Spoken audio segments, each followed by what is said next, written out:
ओबीसीतून मराठ्यांना सरसकट आरक्षण मिळणार नाहीच, मराठ्यांना स्वतंत्र आरक्षण द्यावं, छगन भुजबळांचा हल्लाबोल. कुणीही आडवा आलं तरी ओबीसीतून सरसकट आरक्षण घेऊनच राहणार, जरांगेंचा भुजबळांवर पलटवार.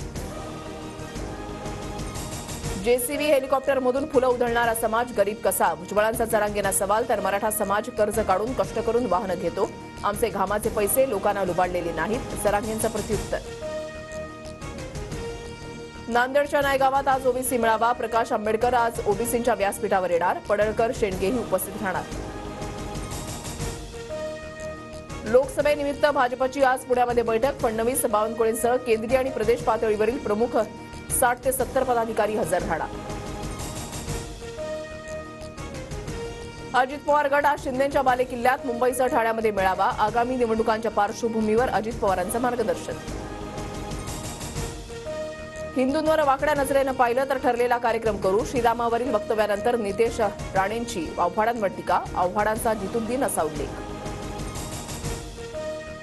जितेंद्र आव्हाडांविरोधात भाईंदरमध्ये गुन्हा, आव्हाडांच्या रामहंसाहरी या वक्तव्यानंतर बजरंग दलाची पोलिसात तक्रार. सोलापुरात कालच्या हिंदू आक्रोश मोर्चादरम्यान अज्ञातांकडून दगडफेक, 15 जणांच्या विरोधात गुन्हा दाखल, पोलिसांच्या हस्तक्षेपामुळे तणावपूर्ण परिस्थिती निवळली. खासदार भावना गवळींच्या संस्थेचं खातं आयकर विभागानं गोठवलं, कर चुकवल्याप्रकरणी तसंच आयकरच्या नोटिशीला समाधानकारक उत्तर न मिळाल्यानं कारवाई.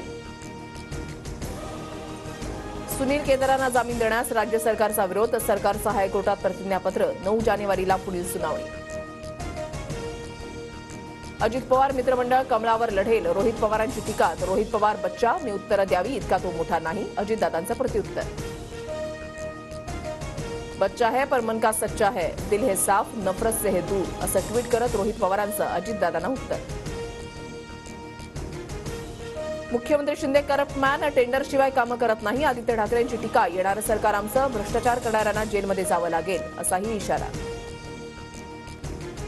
पुढील 3 दिवस राज्यामध्ये अवकाळी पावसाची शक्यता, धुळे नंदुरबारमध्ये येलो अलर्ट जारी, हवामान विभागाची माहिती.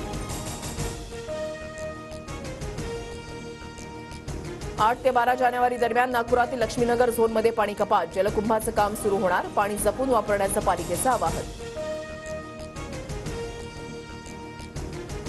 नागपूरमधल्या लक्ष्मीनगर झोनमध्ये पाणी कपात, त्याच्यामुळे आता पाणी जपून वापरावं असं आवाहन प्रशासनाकडून करण्यात आलेलं आहे. ठिकठिकाणी धरणांच्या पाणीसाठ्यामध्ये सुद्धा आता परिणाम झाल्याचं पाहायला मिळतं आणि त्याच्यामुळे पाणी जपून वापरण्याचं आवाहन ठिकठिकाणी केलं जात आहे. अभियांत्रिकी आणि दुरुस्तीच्या कामाकरता पुणे रेल्वेचा आज मेगा ब्लॉक, पुणे ते लोणावळा दरम्यानच्या अनेक गाड्या रद्द.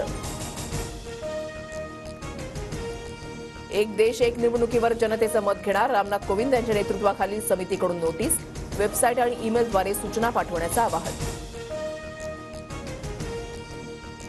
अयोध्येमधील महर्षी वाल्मिकी आंतरराष्ट्रीय विमानतळावरून लवकरच नियमित उड्डाणं, आठवड्याभरामध्ये उड्डाणं सुरू होण्याची माहिती.